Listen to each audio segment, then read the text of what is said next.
तो हम अपने इस लेक्चर में डिस्कस करेंगे आने वाले जो एग्ज़ाम है RRB JE, most awaiting exam था ये। जितने लोग अभी प्रीवियस में तैयारी कर रहे हैं, चाहे एसएससी जेई की हो, चाहे असिस्टेंट इंजीनियर स्टेट लेवल की हो, उनके लिए सबसे बड़ी अपॉर्चुनिटी आई है आरआरबी जेई। हालांकि मैंने कुछ समय से कोई वीडियो लेक्चर नहीं डाला था, ठीक है। आज मुझे मौका मिला है तो मैं इस पे बनाना चाह रहा था, तो मैंने इस पे लेक्चर बना रहा हूँ आपके सामने इस चीज़ का डिस्कस करूँगा। आरआरबी जेई, ठीक है, रेलवे में जूनियर इंजीनियर बनने का सबसे सुनहरा मौका है। 7000 प्लस वैकेंसी है, 7000 प्लस वैकेंसी है। और सबसे अच्छी अपॉर्चुनिटी रेलवे ने ये दी कि जो बीटेक है ना, जिसके पास डिग्री है और डिप्लोमा, वो दोनों एलिजिबल है, ठीक है।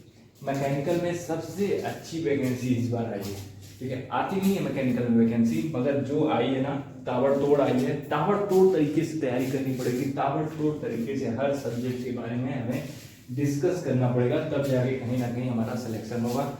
सिलेक्शन होना आसान काम नहीं है, पहले से पता होना चाहिए इसमें है क्या क्या, ये सारी चीज़ें हमें पता होनी चाहिए। देखो, पहली बात तो ये मिनिस्ट्री ऑफ रेलवे की तरफ से ये एग्ज़ाम होगा। मिनिस्ट्री किस मिनिस्ट्री का ये वैकेंसी है? मिनिस्ट्री ऑफ रेलवे, ठीक है। सबसे बड़ा जीके का क्वेश्चन तो यही बनेगा। जीके का क्वेश्चन, जीके जनरल अवेयरनेस का क्वेश्चन जो बनेंगे, कुछ भी आ सकता है। तो जो रेलवे का एग्जाम हो रहा है वो किस मिनिस्ट्री के तहत हो रहा है? मिनिस्ट्री ऑफ रेलवे के तहत होगा। रेलवे के जितने भी एग्जाम होते हैं इन्हीं के थ्रू होता है, ठीक है। आगे हम बात करते हैं आरआरबी का मतलब रेलवे रिक्रूटमेंट बोर्ड। हर एक चीज को जीके जीएस से जोड़ के चलना। आरआरबी का मतलब होता है रेलवे रिक्रूटमेंट बोर्ड, ठीक है। कौन कौन से वैकेंसीज हैं इसके बारे में हम बात करें तो इसमें वैकेंसीज जो आई हुई हैं, junior engineer JE, junior engineer, depot material superintendent, depot material superintendent, DMS कहते हैं। तीसरी वैकेंसी किसकी है? Chemical and metallurgical assistant, chemical and metallurgical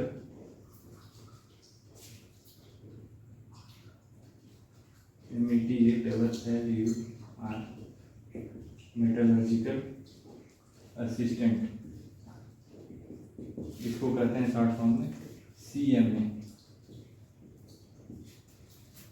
fourth point क्या है? Chemical supervisor research and metallurgical supervisor research, chemical supervisor and metallurgical supervisor, okay. ये 4 vacancies हैं, मतलब अलग अलग पद के लिए हैं। आगे इनके बारे में हम डिस्कस करेंगे। एग्जाम जो कंडक्ट होगा आपका, वो अभी उसका नोटिफिकेशन आया नहीं है, मगर जो ओपनिंग डेट है, फॉर्म भरने की ओपनिंग डेट जो है, ओपनिंग डेट जो है वो 30 जुलाई 2024 से शुरू होकर क्लोजिंग डेट इसका 28 अगस्त है, सॉरी 29 ऑफ अगस्त है। क्लोजिंग डेट इसका 29 ऑफ अगस्त 24 है, ठीक है। अब इसमें अलग अलग पोस्ट हैं, उनके अलग अलग क्या हमें पे स्केल हैं, क्या हमें इसमें बेनिफिट्स हैं, उसके बारे में हम डिस्कस करेंगे। सारी चीज़ें इंपॉर्टेंट हैं। तो इसमें पोस्ट की हम बात करते हैं, chemical supervisor research and metallurgical supervisor research. इस पोस्ट पे अगर आपका दाखिला हो जाता है तो आपका जो पे लेवल होगा 7th लेवल का होगा, 7th लेवल पे स्केल आपका होगा, ठीक है। किस पोस्ट पे? केमिकल सुपरवाइजर और मेटलर्जिकल सुपरवाइजर पे। इनिशियल पे जो आपको मिलेगा, इनिशियल पे सैलरी जो आपको मिलेगी वो 44,900 की होगी, 44,900 की होगी। एज लिमिट इसकी जो है 18 से 36 साल है, मतलब इस पोस्ट पे जो 18 से लेकर 36 साल के लोग हैं, ठीक है, ये उनकी मिनिमम एलिजिबिलिटी क्राइटेरिया है और मैक्सिमम एलिजिबिलिटी क्राइटेरिया है। मतलब कम से कम 18 होना चाहिए और 36 से ज़्यादा, 36 से ज़्यादा नहीं होना चाहिए। किस लेवल पे? केमिकल सुपरवाइजर और मेटलर्जिकल सुपरवाइजर के पोस्ट के लिए, ठीक है। इसमें क्या है, टोटल वैकेंसी कितनी आई है? इस लेवल पे वैकेंसी मात्र 17 है और याद रखना ये गोरखपुर के लिए है, गोरखपुर यूपी में पड़ता है, यहाँ के लिए आई है। केमिकल सुपरवाइजर और मेटलर्जिकल सुपरवाइजर की पोस्ट पे अगर आपका सिलेक्शन होता है तो आपकी स्टार्टिंग सैलरी 44,900 होगी। एज लिमिट 18 से 36 साल है और वैकेंसी 17 है, गोरखपुर में होगा, ठीक है। अब हम बात करते हैं जूनियर इंजीनियर की, डिपोट मटेरियल सुपरिटेंडेंट की and chemical and metallurgical assistant की। ये 3 पद हैं, जूनियर इंजीनियर हो, चाहे डिपोट मटेरियल सुपरिटेंडेंट हो और केमिकल एंड मेटलर्जिकल असिस्टेंट हो। इनका जो होगा जूनियर इंजीनियर का, इनका भी जो पे लेवल होगा वो 6th लेवल का होगा। 6th लेवल के अगर आप जेई बनते हैं रेलवे में, ठीक है, तो आपका जो पे स्केल होगा 6th लेवल का होगा। स्टार्टिंग सैलरी आपको 35,400 मिलेगी, इनिशियल पे 35,400, इनिशियल पे 35,400। एज लिमिट आपकी 18 से 36 साल, इसमें भी यही है, ठीक है। और जो है वैकेंसी देखिए, वैकेंसी, ठीक है, वैकेंसी की बात करें 7,934, बाप रे बाप, 4 क्या है, 7,934। सबसे सुनहरा मौका है आपको अपना दर्ज कराने के। यकीन मानिए सरकारी नौकरी पाना बहुत जरूरी है। अगर आपको अपने जीवन में, ठीक है, समस्याएं नहीं झेलनी है, लास्ट तक पेन नहीं झेलना है ना, तो आपको पूरा दम लगाना होगा सरकारी नौकरी पाने के लिए। पूरी मेहनत करेंगे, आराम से हो जाएगा। टेक्निकल मैकेनिकल को हम पूरी तरीके से कवर करेंगे अपने इस चैनल पे, उसमें आपको कोई दो राय नहीं। जनरल स्टडीज हो, चाहे इन्वायरमेंट हो, चाहे साइंस हो, जनरल साइंस, एक एक टॉपिक, जो भी टॉपिक है, जितना भी मैंने सीखा है एग्जाम दे देते, सारी चीज़ें डिस्कस होंगी, ठीक है। किन किन एग्जामों में किस तरह के क्वेश्चंस आते हैं, सबके प्रैक्टिकल एनालिसिस करके ही हम अपना एक अच्छा तरीके से व्यवस्थित काम करेंगे। कैसे तैयारी की जाती है, क्या स्ट्रेटजी होना चाहिए, सारी चीज़ डिस्कस करेंगे, ठीक है। ये हो गई वैकेंसीज के बारे में। ये किसके लिए आपको बताया? केमिकल सुपरवाइजर और मेटलर्जिकल सुपरवाइजर रिसर्च के फील्ड में आपको 7th लेवल का इतना इतना डाटा है। जूनियर इंजीनियर बनेंगे तो इसका ये डाटा है, जो इनिशियल पे हुआ, एज लिमिट हुआ, वैकेंसी कितनी, ठीक है। अब हम बात करते हैं एग्जाम किस तरह के होंगे।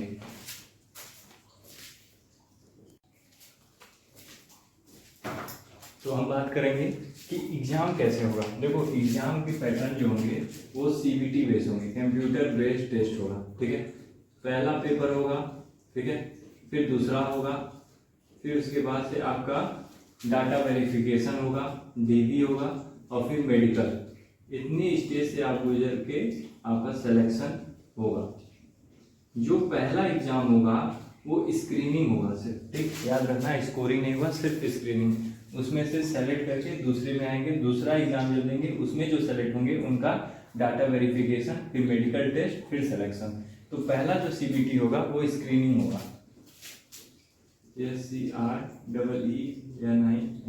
स्क्रीनिंग हो जाएगा। इसमें से जो बच्चे आएंगे इसमें आएंगे, उनका स्कोरिंग, ये पेपर होगा स्कोरिंग, जो स्कोर करेंगे उसके हिसाब से उनका नेक्स्ट स्टेज पे डाटा वेरिफिकेशन होगा, फिर मेडिकल होगा, फिर सिलेक्शन। एग्जाम कैसे होंगे? जो CBT 1 होगा उसमें 4 पेपर आएंगे। 4 पेपर कौन कौन से आएंगे? मैथ के, रीजनिंग के, general awareness, general science. CBT 1 में मैथ, रीजनिंग, जनरल अवेयरनेस और जनरल साइंस, ठीक है। Math, reasoning, general awareness, general science. Math के कितने क्वेश्चन होंगे? 30। मार्क्स कितना होगा? 30। रीजनिंग के क्वेश्चन कितने होंगे? 25। मार्क्स कितना होगा? 25। अवेयरनेस के क्वेश्चन कितने होंगे? 15। मार्क्स कितना होगा? 15। जनरल साइंस के क्वेश्चन कितने होंगे? 30 और मार्क्स कितना होगा 30। ये है क्वेश्चन, ये है मार्क्स। मतलब 100 क्वेश्चन तो 100 मार्क्स।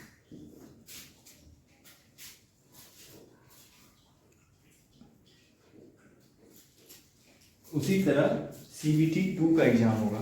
CBT 2 का क्वेश्चन, अच्छा ये CBT 1 होगा तो कितना देर का होगा 90 मिनट, 90 मिनट में आपको इस पेपर का जवाब देना होगा। 90 मिनट का मतलब क्या होगा, 1.5 घंटे में आपको पेपर सॉल्व करना होगा। 1.5 घंटे में आपको 90 मिनट में 100 क्वेश्चन संभालने होंगे। जो लोग फिजिकली हैंडीकैप है PWBD के सेक्शन को, उनको 120 मिनट मिलेगा, उनको 120 मिनट मिलेगा, 100 क्वेश्चन होंगे। और नॉर्मल 90 मिनट में 100 क्वेश्चन हल करने होंगे। स्क्रीनिंग होगा बस, इसके बेस पे सिलेक्शन नहीं है, ठीक है। CBT 2, जब CBT 2 होगा तो उसका पूरी तरीके से पैटर्न दूसरा है, ठीक है। CBT 2 में आपके जो पेपर होंगे वो उनका ड्यूरेशन क्या है 120 मिनट है। कितना है 120 मिनट, 120 मिनट। CBT 2 कितना है 120 मिनट। 120 मिनट में आपको 150 क्वेश्चन सॉल्व करने हैं। 120 मिनट में आपको 150 क्वेश्चन सॉल्व करने हैं, ठीक है। CBT 2 में 120 मिनट में 150 क्वेश्चन सॉल्व करने होंगे। इसमें सब्जेक्ट कौन कौन से आएगा, पहला है जनरल अवेयरनेस, ठीक है। दूसरा सब्जेक्ट होगा द जनरल अवेयरनेस के कितने क्वेश्चन आएंगे 15 क्वेश्चन आएंगे, 15 मार्क्स होंगे, ठीक।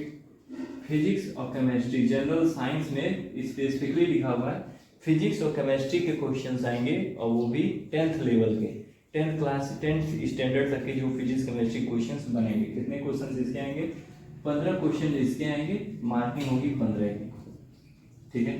तीसरा पॉइंट बनता है computer, basics computer, basic computer, 10 question इसके आएंगे, 10 नंबर इसको मिलेंगे, ठीक है। फिर उसके बाद से आएगा इन्वायरमेंट, इन्वायरमेंट से आएगा 10 क्वेश्चन इसमें आएंगे, 10 नंबर इसके मिलेंगे, ठीक। अब आपको आते हैं 5वां पेपर होगा टेक्निकल, इसके 100 क्वेश्चन होंगे और 100 नंबर मिलेंगे। तो इस हिसाब से कितने हो गए 150 क्वेश्चन तो 150 नंबर, ठीक है।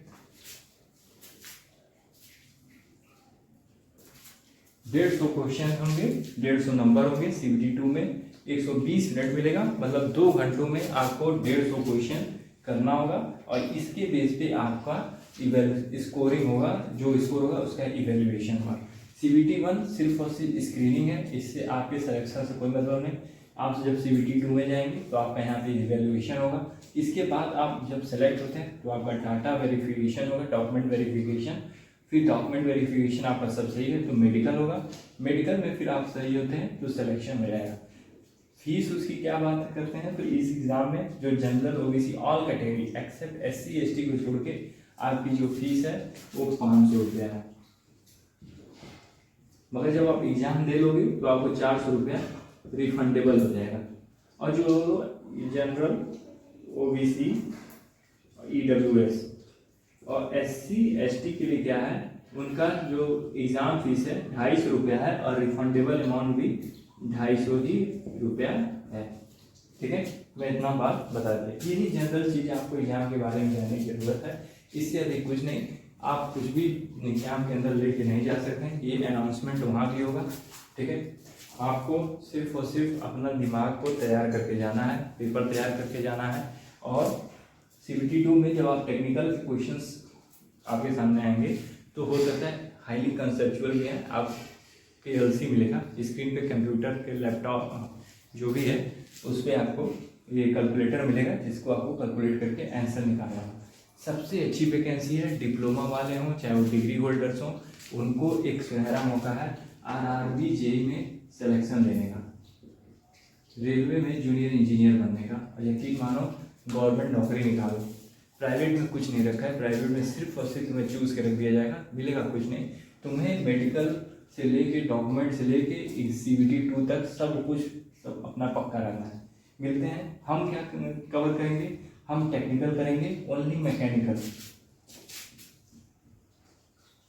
मैकेनिकल समझ में नहीं आ रहा होगा। मैकेनिकल इंजीनियरिंग के जितने भी कोर्स सब्जेक्ट हैं, सारे सब्जेक्ट से हम उस टॉपिक को डिस्कस करेंगे जो एग्ज़ाम में बनते हैं, आते ही आते हैं, चाहे वो गेट के क्वेश्चंस हो, चाहे इंजीनियरिंग सर्विस के क्वेश्चंस हो, चाहे स्टेट लेवल के क्वेश्चंस आए, सारे पेपर डिस्कस करेंगे। रेलवे में भी आए हुए क्वेश्चंस को भी हम डिस्कस करेंगे, ठीक है।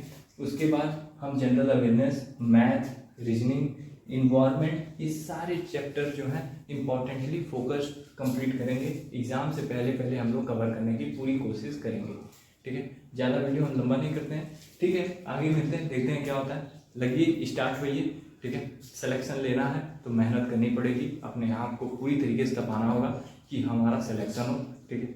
मिलते हैं नेक्स्ट वीडियो में, next time. Have a nice day.